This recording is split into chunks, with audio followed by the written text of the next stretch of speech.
22 سالہ عبدالاحد آج ایک کامیاب میکینک ہیں۔ وہ موٹر انجن کھولنے، ٹھیک کرنے اور اسے اصل حالت میں واپس لانے کے ماہر ہیں، لیکن کچھ عرصہ قبل تک وہ منشیات کے عادی تھے۔ عبدالاحد کے مطابق 7 سالوں میں انہوں نے لاکھوں روپے اس لت کی نظر کر دیے، لیکن پھر خیبر پختونخوا کے محکمہ سماجی بہبود کی جانب سے قائم علاج و بحالی سینٹر نے ان کی کایا پلٹ دی۔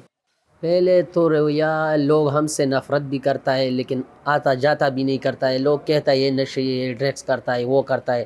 ابھی ہم انشاءاللہ اتنا تبدیلی آ رہا ہے، ہم گھر والوں کے سامنے سب مکمل بیٹھتا جاتا ہے، سوتا ہے، لیکن چکر بھی مارتا ہے۔ سب کچھ گھر والے ہم سے بڑی زیادہ خوش ہوتا ہے۔ عبدالاحد کے رشتہ دار بھی انہیں صحت مند اور کام میں مشغول دیکھ کر خوش ہیں۔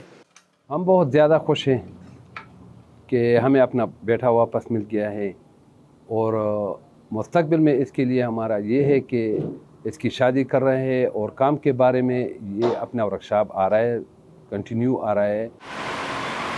صوبہ خیبر پختونخوا کی کئی اضلاع میں نشے کی لت میں مبتلا افراد کے علاج اور بحالی کے لیے سرکاری مراکز موجود ہیں۔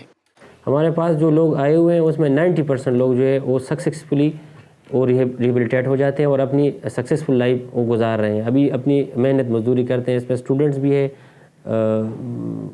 انجینئرز ہے اور دوسرے ورکرز بھی ہے۔ پشاور کا یہ ریہیبلیٹیشن سینٹر کرونا وائرس کے پھیلاؤ کے خدشے سے انتظامیہ نے عارضی طور پر بند کر کے آئسولیشن وارڈ میں تبدیل کر دیا ہے۔ ماہرین کے مطابق اس بندش سے نشے میں مبتلا مریض دوبارہ اس لت کا شکار ہو سکتے ہیں۔ علاج کے لیے لائے گئے تمام افراد کو ان کے گھروں کو واپس منتقل کر دیا گیا ہے۔